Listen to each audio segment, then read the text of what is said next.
వారణాసి నుంచి ఒక పెద్ద అప్డేట్ అనేది వచ్చిందనమాట. ఈ యొక్క మే నెలలో గ్లిమ్స్ అనేది డైలాగ్స్ కి సంబంధించిన గ్లిమ్స్ కానీ ఒక సాంగ్ కానీ మూడో సాంగ్ ను కూడా డిజైన్ చేస్తున్నారనమాట.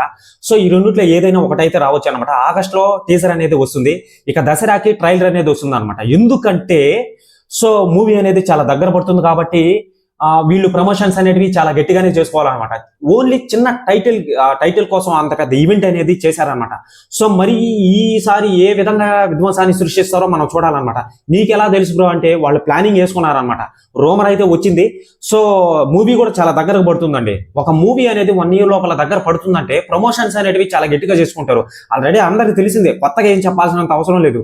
సో ఈ వారణాసి టీం ఎవరైతే ఉందో వాళ్ళు పెద్ద ప్లానింగ్ అనేది వేసుకున్నారనమాట. ట్రైలరు, గ్లిమ్స్, టీజరు, ఈ యొక్క సాంగ్ ఏదైతే ఉంటుందో మూడో సాంగ్.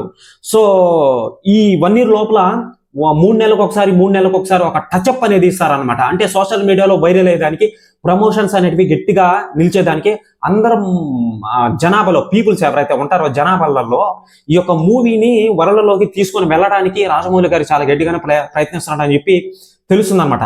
సో అది ఎలా ఏంటి, ఆ యొక్క మూవీ అనేది కాన్సెప్ట్ అనేది ఎలా ఉండబోతుంది ఏంటి అని చెప్పి క్లారిటీగా పూర్తిగా అనేది ఎక్స్ప్లెయిన్ చేశానండి. టీజర్ ఎప్పుడు వస్తుంది, ట్రైలర్ ఎప్పుడు వస్తుంది ఏంటి అని చెప్పి. ఓకేనా, కింద లింక్ ఉంది. అలాగే ఛానల్ని సబ్స్క్రైబ్ చేసి బెల్ ఐకాన్ని ఆల్లో పెట్టుకోండి, కొత్త వాళ్ళు ఎవరైనా సరే వచ్చినట్లయితే.